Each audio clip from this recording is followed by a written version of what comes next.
Good morning, campers, and we are back again. And in this next phase of post-processing my Mandalorian mercs gauntlets, I'm at the fun part, sanding.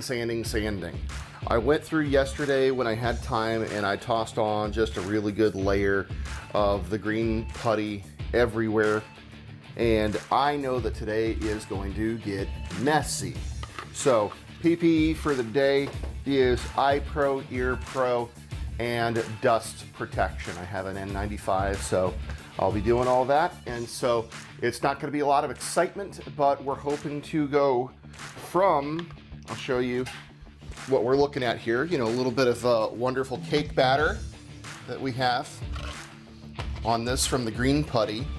And here's an example of my son's other gauntlet that we did with XTC 3D that we put some aluminum in. And so the goal is to get to no visible print lines. And just as a teaser of another project that I'm working on, this will be another video series. This is the KR15, a beautiful Western designed print, and that's a separate video series coming up soon. And now, on to the fun stuff. Sanding.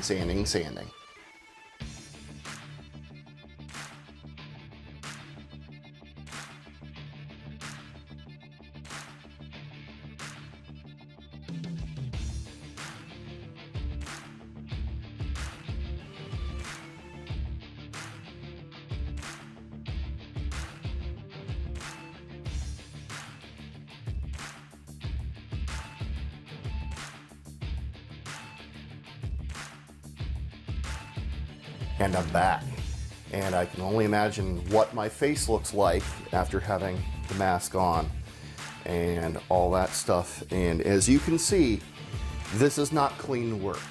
Do not try to do this in an apartment or anything like that.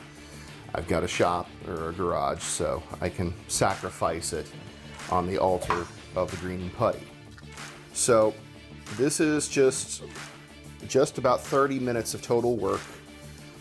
Much smoother, much better, but this is an ongoing process. I first hit it with 80. I had it on the sander from something else. Might have been a little too much, and then I did hit it with, what was it? I think 100, then 120, or 120, and then 150, and the sanding sponge. There are some spots here where I think I might have hit it a little too much, and so that'll require a little bit of repair. And that is the downside to using a palm sander, is even if you're careful, it can still get away from you and maybe do a little bit of damage, but it's nothing that can't be cured with a little bit more spot putty and a little bit more sanding. But as I'm running my fingers along here, much smoother. What I'm going to do is I'm going to wash these off. I'm going to clean myself up. I'm going to throw on a layer of the filler primer and use that to kind of spot the areas that still need work. And from there, I'm going to decide if I have to do another layer of the green stuff or if I just go to hand sanding or whatever that I do from there. Probably a 400 grit, but this is all just part of the process. As a clan leader, a friend of mine in another state said, sanding builds character. Well, if it doesn't build character, it certainly makes a mess. So we'll take it at that and carry on carrying on. We'll see you later. Enjoy. And last thing before I go on this one, this is what they look like after they've been washed, cleaned off, and just a hand drying. I am not going to paint until it's fully dried.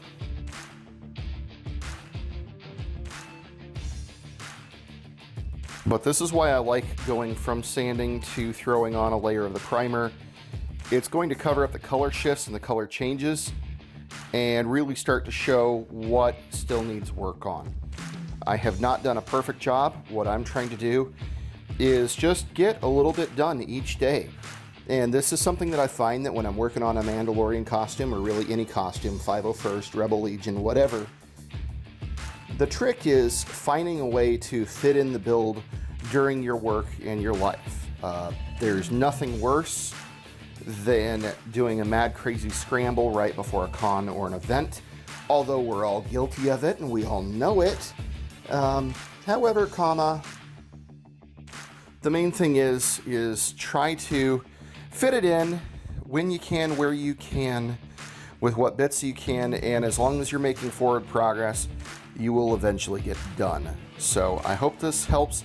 I hope some of the new folks are encouraged that you can do this with relatively simple tools. Before I run, it's just a basic power or palm sander. I believe that's a Harbor Freight model.